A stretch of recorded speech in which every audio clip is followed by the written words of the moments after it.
Cosmic here, and we are finally back with more Union Arena gameplay, joined once again by TMAC on the right, playing the new Saitama and Genos list, and I'm on the left playing the BIDO Sound Sonic. So these are two decks you're going to be seeing a lot more of in the near future because they are both extremely strong at what they want to be doing. So as we're going through these setup turns here, TMAC's list is more the traditional UA, as I like to call it, just a general mid-range style of deck that has some powerful removal, and I am playing the premier red aggressive deck of the format. Now, we've seen a lot of it in the past with like Ashford that has these multiple attack lines, but due to the extra draw consistency that you're getting now out of speed, on top of the multi-attacks and being able to get multiple of them up to 4K instead of the previous 3K limits, it really applies a lot of pressure. And again, really love what these decks have brought to the format overall. Now, one key thing to note about this set, with the red deck, it does have this sub-theme with the Boros package about using your life as a resource and getting some extra card draw. Saitama's Room being a great one here for the extra draw as well, finding those key pieces. That makes the red deck really rewarding to pilot correctly. We have a lot of ways also with Mosquito Girl to take our life to get value out of it, but you also have to manage your sideline in terms of how many cards are in there for saving late game effects if you know that you're going to really need those 4K pushes, or do you just need the multi-attacks from the 4-1 Sonic to get in the multi-attack? So you really do have to think about the deck itself and kind of where you need to pilot it and how you want to manage both your life and sideline resources over the entire course of the game ultimately.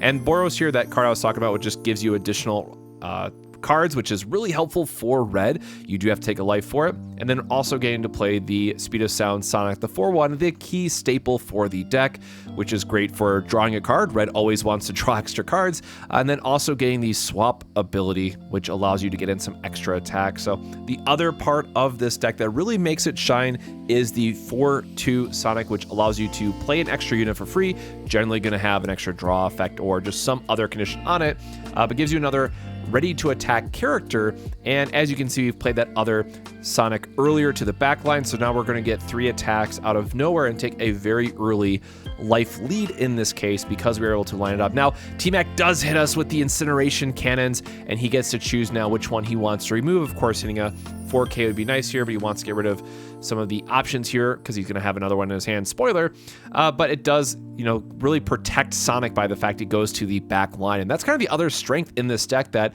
you might not pick up on first. As long as it doesn't die in that first attack, you're always going to have that extra Sonic on your back line to start the looping once more to get in those extra attacks. So sequencing here plays a large role, turn over turn, so you have that Sonic to play at the end. So TMAC going with a couple promotes. We do see here a turn extender with another hero. We did see another Saitama's Apartment getting to find some more cards, but the Hellish Blizzards at this point are really just going to be for blockers. But this Genos has been another, sleeper hit, as it were, in terms of just getting to play an extra blocker. And there's the other incineration cannons, and now suddenly we're swinging out, getting some damage in uncontested. Now, we do get him back. We do have a Windblade leg, which is really exciting for us to see. So we get the Genos off the board. However, because he has a Saitama on the field, he does get to play the other one from his hand and still get the attacks. But what would you know, another Windblade leg from our life. And, surprisingly, 2 very high-powered life triggers back-to-back on both sides, but that Genos really being difficult to address otherwise because we don't have a lot of fodders lined up right now with our BIDO Sound on board. So getting another raid one to line up and get multiple attacks can be difficult, but we do see another 4-2, which gives us a active attacker. And of course, we did have that other BIDO Sound Sonic in the back line that we played the previous turn, which will be good for attacking. And I'm just there just kind of correcting our board because the 4-2 does allow you to pitch it to either the front or back line. And here we're just moving some cards in our sideline to our removed area just to give something plus 1000 power because we do want to get this swap here with the 4-1 Sonic. Again, going to our back line, going to protect it, and just sequencing our turns where we're going to get in quite a few extra attacks. So a couple life triggers. We did see the Saitama. We did see the draw off the 1 punch effect. And of course, we're just going to see some blocks here to clean it up. So we have a 4K, we have a couple 3Ks. Again, our 4-1's protected in the back line. Pretty good pickup turn for us. A lot more when I play Union Arena. Turn 3 is just such a pivotal turn to making sure you're capitalizing on the tempo of the game to really put you ahead. Now you can see we're just down to 2 cards, and technically those 3Ks, we aren't able to boost both to 4Ks because we are lacking the number of cards in our sideline. So if TMAC is able to set up a good double blocker, he does give the opportunity to save himself, a couple points of damage. And if he has the extra removal, he can do a lot of damage on this turn. So we're going to see the Genos come back, which does have impact, which will be good for a damage. And it does line up quite well, again, into those 3K blockers versus having another probably Genos coming out of hand to give us another block. But this is where things do get a little bit interesting in terms of this sequencing that you need to be very careful about with the Saitama deck. So we are going to get the 4-2 Saitama on board, which is a huge body. It is going to pop something right away, but keep in mind that these cards are going to go away at the end of the turn. You'll see me actually kind of stall out thinking in terms of how many attacks I need to line up on the next turn, but with this board, he is going to lose at a minimum the 10K Saitama raid, SR, and then also the energy one, which is going to go back to the back line after. So we're going to get some swings in here. Again, the impact we just take, the 1500 is going to be blocked by a 3K. We're going to take an extra point of damage. Now here we do hit the color trigger, which is, again, huge because we know that he's going to end up losing 2 of the cards. So the color trigger actually does make a huge difference here. So at this point, again, I had to cut out like a minute and a half of talking or just the cards itself because I totally forgot that both go away. And I forgot what the extra card was in my hand at the time as I'm recording this now.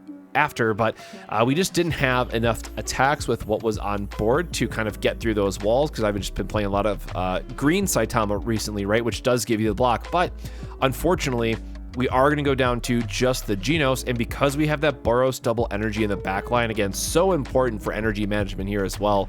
Boros is just really the MVP and arguably the best card in all of One Punch Man, just for how insanely strong it is. Like every red deck wants a copy of this going forward.